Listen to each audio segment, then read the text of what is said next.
Welcome to the What's Lacking podcast. It's your host, Larry Atencia. Today is a special episode. I will be reading my essay, What's Lacking.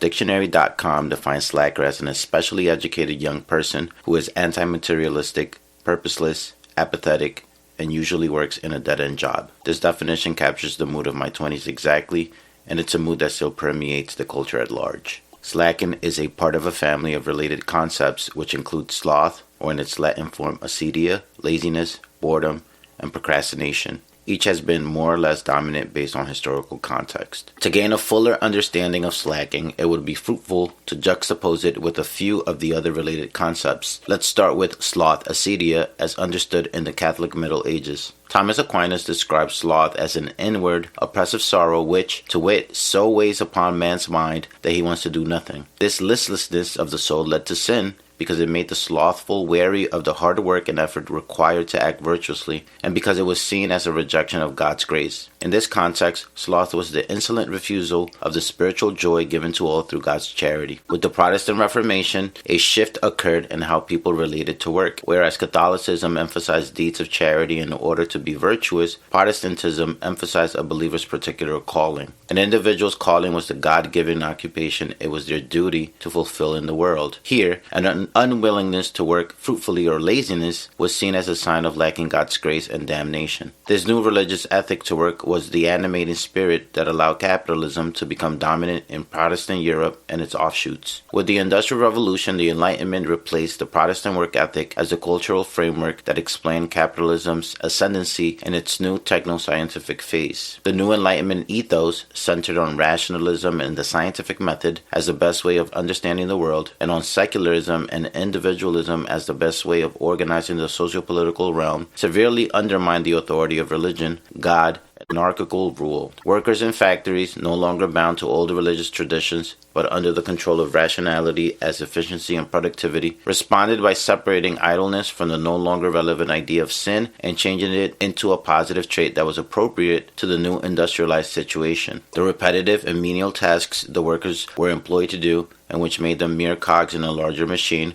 were very far from God's vocational calling. Striking, slowing down at work, and working to the rules were the actions taken by workers to resist the dictates of the industrialists. This new Marxian relationship to work competed with a new management science focused on efficiency and optimization for cultural primacy in industrialized countries until capitalism's ultimate victory after the fall of communism. The rationalism of the market, now fully dominant in society, made it so that individuals could not but attach their worth to how much they could produce and perform. Measurable job performance could tell us how much value we added to the overall profit, sometimes other growth criteria of our employers. This measurement allowed for a direct comparison of employees, and this comparison to hierarchy. To be at the top of this hierarchy, we used all means at our disposal: our intelligence, political maneuvering in the office, grit, and the ultimate resource, our time. This devotion to our jobs, sacrificing all other domains of our life, came to be known as workaholism. In reaction to this workaholism, slackerdom emerged. Slackers argued that apathy was the best response to the culture of productivity